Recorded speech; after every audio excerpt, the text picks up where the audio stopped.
ಎಲ್ರಿಗೂ ನಮಸ್ಕಾರ. ಎಲ್ಲರೂ ಊಟ ತಿಂಡಿ ಮುಗಿಸಿದ್ರ ಅಂತ ಅನ್ಕೊಂಡಿದ್ದೀನಿ. ಖುಷಿ ಆಯ್ತೈತೆ ಅಣ್ಣ. ಇನ್ನು ಪೇಮೆಂಟ್ ಆಗಿಲ್ಲ ಕಣ. ಪೇಮೆಂಟ್ ಆದ ತಕ್ಷಣ ಕೊಡಿಸ್ತೀರಿ. ಬಿಗ್ ಬಾಸ್ದು ಅಲ್ಲ, ಸಿನಿಮಾದುವೆ ಇದಾದ್ಮೇಲೆ ಕೊಡ್ತಿರೋ ಅಂತ ಅನ್ಕೊಂಡಿದ್ದೀನಿ.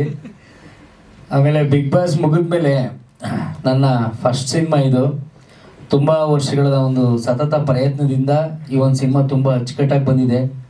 ಮೊನ್ನೆ ಟ್ರೈಲರು ಮತ್ತು ಸಿನಿಮಾನೆಲ್ಲ ಅಣ್ಣ ತೋರಿಸಿದ್ರು.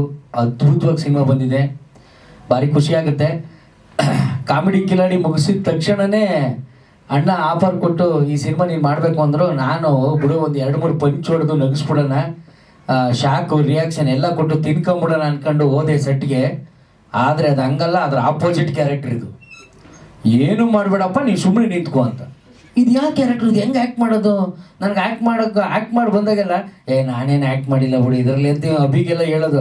ಅಭಿ ಏನಾದರೂ ಮಾಡೋದ್ನ ಅಂತ. ಇಲ್ಲ ಮಗ, ಚೆನ್ನಾಗಿ ಮಾಡಿಸೋರು ಅಂತ ಇವ್ರು ಅನ್ನೋದು. ಆಮೇಲೆ ದೀಕ್ಷಿತ್ ಅಣ್ಣ ಹಾಗೆಲ್ಲ ಫೈಟು ಗೀಟು ಎಲ್ಲ ಹೊಡಿತಿರೋರು ನೋಡಿದ್ರೆ ನಮಗೆ ಸುಮ್ಮನೆ ತಗೊಂಡೋಗಿ ನಿಲ್ಲಿಸಿ ಡೈಲಾಗ್ ಹೇಳ್ಸೋರು.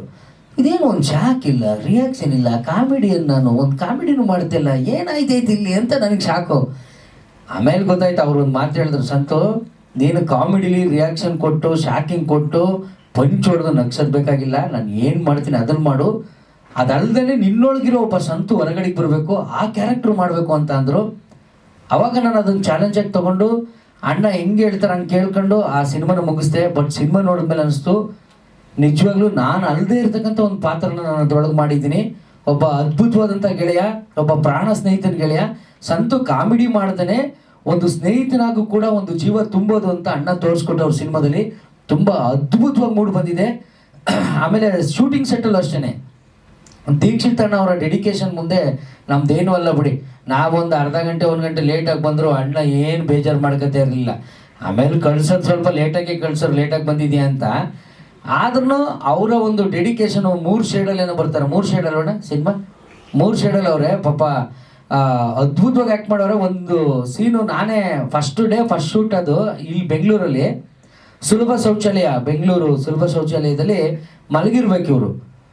ಅದು ಹೆಂಗೆ ಅಂದ್ರೆ ಸುಮ್ಮನೆ ನಿಂತ್ಕೊಳ್ಳೋಕೆ ಆಯ್ತಲ್ಲ, ಅದು ತೊಳೆದೆ ಎಷ್ಟು ವರ್ಷ ಆಗಾಯ್ತು, ಫುಲ್ಲು ಸ್ಮೆಲ್ಲು. ಅಲ್ಲೇ ಮಲಗವ್ರೆ. ಅವ್ರನ್ನ ಸುಮಾರು ರೀಟೇಕ್ ಆಗ್ತಾನೆ ಇದೆ, ವಾಷಿಂಗ್ ಗೀಶಿಂಗ್ ಏನೂ ಇಲ್ಲ. ಅಲ್ಲಿ ಅವ್ರನ್ನ ಏಳ್ಸ್ಕೊಂಡು ಕರ್ಕೊಂಬರ್ಬೇಕು. ಆ ಸೀನು ಎಷ್ಟು ಸರಿ ರೀಟೇಕ್ ಆದರೂ ಅದೇ ರೀತಿ ಅವರು ಫುಲ್ ಕೋಪ್ರೇಟ್ ಕೊಟ್ಕೊಂಡು ಆ ಸೀನ್ನ ಮುಗಿಸಿದ್ರು. ಅವಾಗಲೇ ಅನಿಸ್ಬಿಡ್ತು ಎಂಥ ಡೆಡಿಕೇಶನ್ ಆರ್ಟಿಸ್ಟು ಅಣ್ಣ ಅಂತ. ಅಣ್ಣ ಅವ್ರಿಗೆ ನಿಜವಾಗ್ಲೂ ರಿಯಲಿ ಗ್ರೇಟ್ ಅಣ್ಣ. ಅದ್ಭುತವಾಗಿ ಮೂಡಿ ಬಂದಿದೆ. ಪ್ರತಿ ಸೀನ್ಗಳನ್ನು ಕೂಡ ತುಂಬ ಫ್ಯಾಷನ್ ಆಗಿ ಇದು ಹಿಂಗೆ ಬರಬೇಕು ಅಂದರೆ ಇದೇ ಥರ ಬರಬೇಕು ಅಂತ ಮಾಡವ್ರೆ ಅರುಣಣ್ಣಗೆ ಒಳ್ಳೇದಾಗಬೇಕು. ಯಾಕೆಂದರೆ ಅಣ್ಣ ನಿನ್ನೆ ಒಂದು ಉದಾಹರಣೆ ಹೇಳಿದ್ರು. ಮನೆ ದಿವಸ ಅನುಶ್ರೀ ಹಾಕೊಂಡು ಆ್ಯಂಕರಿಂಗ್ ಇದರಲ್ಲಿ ಒಬ್ಬ ಪ್ರೊಡ್ಯೂಸರು ಇಷ್ಟಿಟ್ಕೊಂಡು ಸಿನಿಮಾ ಮಾಡೋದು ತುಂಬ ಕಷ್ಟ. ಯಾಕೆ ಹೇಳಿ, ಇಷ್ಟನ್ನು ತೆಗೆದು ಅದೇ ಸಿನಿಮಾಕ್ಕೆ ಹಾಕ್ಬೇಕಾಗುತ್ತೆ. ಅದೇ ಇಷ್ಟಿದ್ದಾಗ ಸ್ವಲ್ಪ ತೆಗೆದು ಹಾಕಿದ್ರು ಏನು ಪ್ರಾಬ್ಲಮ್ ಆಗಲ್ಲ. ಆ ಥರ ಇಷ್ಟಿಟ್ಕೊಂಡು ಬಂದು ಸಿನಿಮಾ ಮಾಡ್ತಿರೋದು ಇವರು. ದೇವರನ್ನ ಇವ್ರಿಗೆ ಒಳ್ಳೇದಾಗಬೇಕು. ಈ ಸಿನಿಮಾ ಒಳ್ಳೇದಾಗಿ ಗೆದ್ದು ಜನ ಥಿಯೇಟ್ರಿಗೆ ಬಂದು ಕೈ ಹಿಡಿದ್ರೆ ಇನ್ನಷ್ಟು ಸಿನಿಮಾಗಳು ಮಾಡೋವಂಥ ಒಂದು ಶಕ್ತಿ ಸಿಗುತ್ತೆ. ದಯವಿಟ್ಟು ಈ ಸಿನಿಮಾ ಒಳ್ಳೇದಾಗಬೇಕು. ಕರ್ನಾಟಕದ ಕುಲಕೋಟಿ ಕನ್ನಡ ಕಲಾಭಿಮಾನಿ ದೇವರುಗಳಿಗೆ ಕೇಳ್ಕೊಳ್ಳೋದಿಷ್ಟೇ, ಒಂದು ವಿಭಿನ್ನ ಪಾತ್ರ, ಒಂದು ವಿಭಿನ್ನ ಶೈಲಿಯ ಲವ್ ಸ್ಟೋರಿ. 2 ವರ್ಷಗಳಾದ್ಮೇಲೆ ಈ ಥರ ಒಂದು ಅದ್ಭುತವಾದಂಥ ಲವ್ ಸ್ಟೋರಿ ಬಂದಿಲ್ಲ ಅಂತ ಅನ್ಕೋತೀನಿ. ದಯವಿಟ್ಟು ಥಿಯೇಟ್ರಿಗೆ ಬಂದು ಸಿನಿಮಾ ನೋಡಿ ಸಪೋರ್ಟ್ ಮಾಡಿ. ನಂದು ಅಷ್ಟೇ ಕಾಮಿಡಿ ಅಲ್ಲದೇ ಒಂದು ಅದ್ಭುತವಾದಂಥ ಒಂದು ಸ್ನೇಹಿತನ ಪಾತ್ರ ಮಾಡಿದ್ದೀನಿ. ದಯವಿಟ್ಟು ಬಂದು ನೋಡಿ. Thank you so much. SS TV ಸಿನಿಮಾ ಜಗತ್ತಿನ ಕ್ಷಣ ಕ್ಷಣದ ಸುದ್ದಿಯೊಂದಿಗೆ.